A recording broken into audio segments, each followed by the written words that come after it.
لنډه کیسه د موږکانو پاچاهي.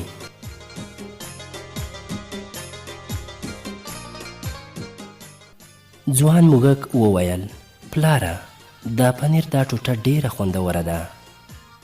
زوړ موږک د پنیر ټوټه ور واخیسته، تیره غاښونه یې پرې ټینګ کړل، اوږد وغځېد او بیا یې سر پورته نشو. د ځوان موږک کوچنۍ ګردې سترګې له اوښکو ډکې شوې. ښه شیبه یې وژړل، بیا یې پر خپله اوږده لکۍ کارتن وډباوه او شیبه وروسته څو نور موږکان په کاغذ کې له جوړ شوي کوچني سوري څخه کارتن ته ورننوتل. ځوان موږک امر وکړ چې د ده د پلار پړسېدلی جسد له کارتن څخه وباسي او د جوارو د پټي په یوه کونج کې خاورې پرې واړوي.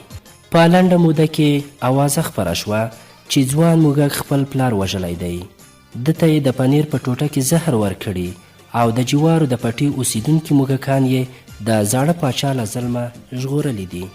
ځوان موږک امر وکړ چې د جوارو د پټي ټول اوسیدونکي موږکان دې لوی کارتن ته نږدې حاضر شي. د ده امر په لنډه موده کې پر ځای شو.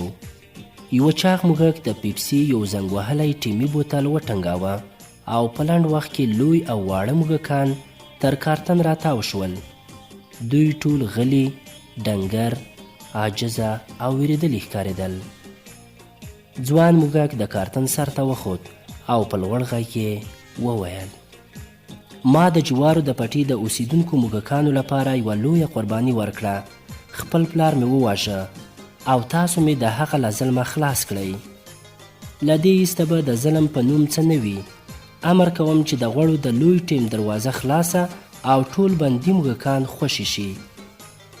هر څوک حق لري چې آزاد ژوند وکړي، خواړه ولري او ان که د پاچا په ورځنیو کارونو کې کومه نیمګړتیا وویني خپل غږ پورته کولی شي. زما لومړنی ګام به دا وي چې نوي وزیران وټاکم، مخلص وزیران، داسې چې له عادي موږکانو سره کوم توپیر ونه لري. ټول خپل غږ اوچت کړی شي او د جوارو د پټي له حاصلاتو څخه په سمه او منصفانه توګه استفاده وکړي. خو د دې کار لپاره ستاسو مرستې ته اړتیا لرم. زما د پلار د واکمنۍ پر مهال وږه وه، د خوړو لپاره څه نه موندل کېدل، خپل منځي جګړې وې او د جوارو ډنډر ورو ورو وچېدل.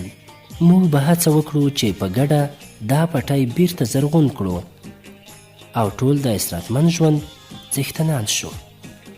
موږ د خپلو ګاونډیو نورو پټیو له اوسیدونکو موږکانو سره دوستانه اړیکې غواړو.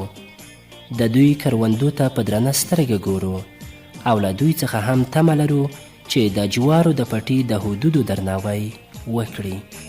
ځوان موږک د اتحاد د پټي د بیا زرغونېدو او د بیان د ازادۍ په اړه اوږدې خبرې وکړې. د ده هرې خبرې ته به د جوارو د پټي اوسیدونکو موږکانو د خوشحالۍ په بڼه خپلې لکۍ خوځولې او ژوندی دې وي ځوان پاچا. د ظلم او تیارې دوره نوره تیره شوه. موږ د خپل پټي آبادي غواړو او داسې نور شعارونه ورکول کېدل. د ځوان پاچا لومړنی کار د 3 نویو وزیرانو انتخابول و. د هغه وزیران وټاکل چې د ده له پلاره یې ښه خوله نه وهله. د پاچاهۍ په 2مه ورځ یې په کارتن کې پروړه هواره کړه او کارتن یې د مهمو جلسو لپاره غوره ځای وګاڼه. د غوړو له ټیم څخه هغه موږکان خوشي شول چې د ده د پلار د واکمنۍ پر مهال د جوارو له پټي څخه د غلا، له پاچا سره د مخالفت او د نورو موږکانو د ځورولو په تورونو نیول شوي وو. د جوارو د پټي موږکان خوشحاله ښکارېدل. دوی د زوړ پاچا له ظلمه خلاص شوي وو او خپل راتلونکی یې ښه لید. ځوان پاچا هم تمه درلوده چې د جوارو پټی آباد وویني، موږکان د پټي له آبادۍ سره مینه پیدا کړي او په راتلونکي کې آرام ژوند ولري. ده د جوارو د پټي اوسیدونکو موږکانو ته زیری ورکاوه چې ډیر زر به په نس ماړه شي او هر یو به په سوله کې ژوند وکړي. ځوان پاچا یوه اونۍ وروسته د عمومي کندو ور خلاص کړ او په کندو کې د پرتو جوارو یوه برخه یې د پټي پر موږکانو وویشله. دا جوار د 10 ورځو لپاره بس و. په دې موده کې یو موږک هم په خوراک پسې د باندې راونه ووت.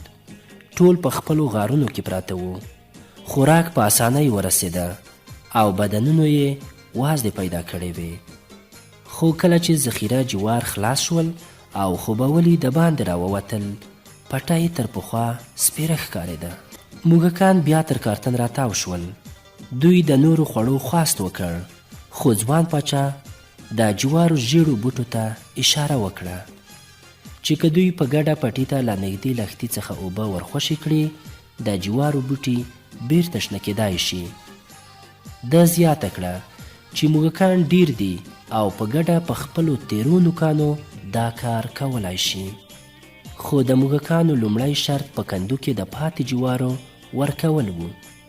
پاچا د دوی خبره ومنله او له کندو څخه یې د 1 اونۍ نور خوراک هم ورکړ. 7 ورځې نورې هم ووتې، خو پټی همداسې وچ پاتې شو. په 3م ځل چې د پټي موږکانو د خوراک خواست وکړ، پاچا د دوی غوښتنه ونه منله.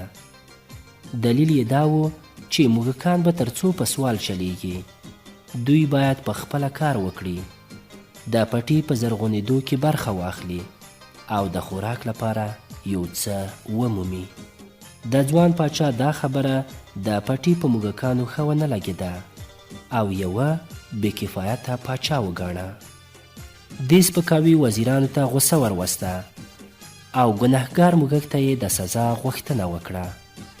خو پاچا په سړه سینه وویل چې د پټي موږکان په آزاده خپل غږ پورته کولی شي او دا د دوی حق دی. 3م ځل د پټي پر موږکانو په کندو کې پاتې ټول جوار وویشل شول، خو دوی د پټي له آبادۍ سره کومه دلچسپي ونه ښوده. د جوارو ډنډر ورو ورو وچېدل. څه موده وروسته بیا خوبولي موږکان له خپلو سورو راووتل او تر کارتن راتاو شول. دا ځل د ځوان پاچا په خبرو کې ناامیدي ډیره لیدل کېده. ده په عاجزۍ وویل چې په کندو کې نور څه نه دي پاتې. د جوارو د پټي موږکان باید په خپله کار وکړي، پټی زرغون کړي او ځانونو ته خواړه پیدا کړي. د هغه په دې خبرو د موږکانو غوسه راوپارېده. ځوان پاچا ته یې وویل چې له دوی سره یې کړې ژمنې پوره نه کړې. د موږکانو د خوړو غم یې ونه خوړ او د جوارو د پټي اوسیدونکي موږکانو ته یې هوسا ژوند ور په برخه نه کړ. وروسته 2 موږکان په چټکۍ سره د کارتن سر ته وختل. یوه د پاچا پر لکۍ خوله ور ولګوله او بل یې یو برید ور وشکاوه. د وزیرانو سترګې رډې راوختې، خو پاچا آرامۍ ته راوبلل. وروسته په کارتن کې یوه عاجله جلسه ونیول شوه. پاچا خواشینی و او د موضوع په حل پسې ګرځېده. یوه زوړ وزیر د خبرو اجازه واخیسته. ویې ویل چې تر ډیره موږ په خپله ملامت یو. د پټي موږکانو ته مو له حده تیره ازادي ورکړه، په دوی مو مفت خواړه وویشل، سوالګر مو امخته کړل او همدا علت دی چې دوی اوس په خپله په خوړو پسې نه ګرځي. یوه بل وزیر وویل چې د جوارو د پټي موږکانو پخوا تر دې ډیر سخت ژوند درلود. لوږه وه، نیستي وه، جګړه وه، خو له پاچا څخه یې سترګه کېده. په سوال نه و امخته او هر څه به یې په خپله موندل. 3م وزیر یاده کړه چې هغه وخت قانون و، حکومت و، سزا وه، پوښتنه وه او مجرمین به په بند کې لوېدل. خو اوس داسې څه نشته. آن بندیخانه هم نه لرو. هر څوک چې هر څه غواړي ترسره کوي یې. لږ څه جدیت پکار دی. تېره ورځ د جوارو تر یوې لویې پاڼې لاندې یو موږک مړ پروت و. په غاړه یې کوم بل موږک خوله ورلګولې وه، خو چا یې پوښتنه ونه کړه.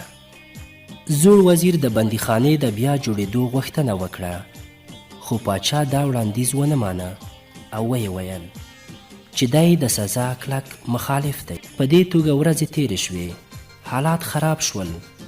لومړی غلا و زور ونیو، بیا وژنې شروع شوې او په پای کې د جوارو پټی په سپېره ډاګ بدل شو. د خوراک لپاره هیڅ هم نه موندل کېدل. لویو موږکانو به کوچني موږکان پټول او خوړل به یې. نور نو د جوارو په پټي کې د سکون او آبادۍ په نوم څه نه و پاتې. ګډوډي ډیره وه، وچې پاڼې په وینو سرې وې او آن د ګاونډیو پټیو موږکان به هم د جوارو پټي ته په رڼا ورځ ورتلل او کوچني موږکان به یې تښتول. دا ځوان پاچا خواشیني هم ورو ورو ډېرېدله. هره ورځ به ترخه خبرونه ورسېدل. غلاوې او قتلونه ډېر شوي وو. ګاونډیو تیری کاوه. د پټي وچېدو یې زړه خوړ. چا یې خبره نه منله او آن وزیران هم د پاچا د خبرو په وړاندې بې اعتنا وو. د پاچا برید په لنډه موده کې سپین شول. په پای کې ځوان پاچا بله چاره نه لیده. اړ شو چې له ګاونډیو څخه د خلاصون په هیله له یوې پیشو څخه مرسته وغواړي. پیشو په خوشحالۍ دا وړاندیز ومانه. دا به د جوارو د پټي په پولو ګرځېده او هغه موږک به یې خوړ چې له پولې به را اوښت. خو دې کار زحمت درلود. منډې یې غوښتې او بې خوبۍ ته ضرورت پېښېده، ځکه پیشو ډېره ژر ستړې شوه. خو وروسته یې اسانه چاره وموندله. دا د جوارو د پټي په موږکانو روږدې شوه او په ډېره اسانۍ سره به یې هره ورځ د پټي 3-4 موږکان تر ستوني تېرول. دا پیشو په دې کار پاچا هم خبر و، خو له ویرې یې څه نه ویل. ځوان پاچا په لنډه موده کې غمونو زوړ کړ. ملا یې کړپه شوه او کله چې یو سهار وزیران کارتن ته ورننوتل، پاچا په یوه کونج کې ستونی ستغ پروت و. سترګې پټې وې، زړه یې غمونو درولی و او بدن یې پړسېدلی ښکارېده.